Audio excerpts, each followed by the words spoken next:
Votre invitée aujourd'hui, Béatrice Rulle, vous recevez Sylvie Ruffieux-Guignard, elle est présidente de l'UDF Genève et on revient bien sûr sur ces votations du mariage pour tous. Bonjour Sylvie Ruffieux-Guignard, vice-présidente de l'UDF Genève. Exactement, merci. Merci d'être sur Radio Lac ce matin. Le mariage, c'est l'union de deux personnes qui s'aiment. Pourquoi ne pourrait-il pas s'agir de deux personnes du même sexe qui s'aiment ? Alors, c'est la tradition qui a été faite comme ça. Bon, voilà, c'est aussi une logique. C'est naturel qu'un homme et une femme soient ensemble. Voilà. Donc pour vous, l'amour homosexuel n'a pas la même valeur que l'amour hétérosexuel ? C'est un amour aussi, bien sûr. Donc pourquoi ne pas accepter le mariage ? Parce qu'il y a le problème de la PMA, donc il y a un donneur de sperme inconnu jusqu'à 18 ans. Et pour nous, ça ne va pas. Pour un enfant, il a besoin d'avoir son père et sa mère. Alors bien sûr que vous me direz, il y a des divorces, on voit toutes sortes de situations terribles parfois, mais il doit connaître son père et sa mère avant 18 ans.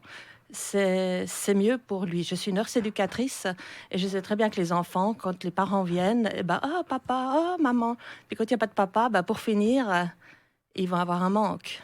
Vous venez de le dire, il y a de nombreuses familles où le père est absent, des cas qui se multiplient avec les divorces. Vous ne dénoncez pas non plus un outrage à l'enfant dans ces cas-là. Pourquoi est-ce que ça pose un problème quand ce sont des familles homosexuelles ? Parce que les gens sont libres, ils sont libres. Et ils sont libres aussi d'aimer qui ils veulent. Il faut penser aux droits de l'enfant. L'enfant, il a le droit d'avoir un père et une mère avant 18 ans. Vous ne voulez pas de ce qu'on appelle de ces familles arc-en-ciel, c'est-à-dire une famille composée de deux parents de même sexe et d'enfants. Or, dans les faits, ces familles, elles existent déjà. Oui, exactement. Oui. Mm-hmm. Oui. Et moi, donc... j'ai rencontré un jeune qui était issu d'une PMA en Espagne et il m'a dit « Continuez votre combat ». Alors, ça veut tout dire pour moi, c'est qu'il faut que je continue parce que cet homme, à mon avis, qui avait une vingtaine d'années, pas plus, il n'avait pas de père. Vous nous dites continuez votre combat. La PMA, elle existe déjà pour les couples hétérosexuels et ça passe très bien. Bien sûr. Vous ne le combattez pas ? Alors là, c'est vraiment les forces majeures quand un couple ne peut vraiment pas avoir. Voilà, l'enfant pourra le comprendre en tout cas à 12 ans, peut-être avant. Voilà, mais quand c'est volontairement qu'on écarte le père, on change les lois, je trouve que non. Est-ce qu'on a besoin d'avoir autour de soi véritablement son géniteur, parce que c'est de là dont il s'agit.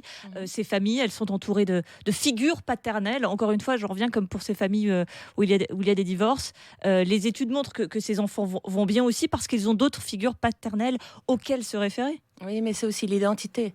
C'est-à-dire que toute sa vie, on se réfère à son père et à sa mère, la couleur des yeux, les maladies, les malformations ou un les enfant beautés adopté, il ne connaît pas qui l'a engendré, ça ne l'empêche pas. Alors lui, son passé est expliqué. Normalement, il est expliqué. On peut expliquer aux enfants aussi issus d'une PMA. Mais le père est mis de côté. Olga Baronova, elle est la directrice de campagne du Oui au mariage pour tous. Elle était notre invitée hier.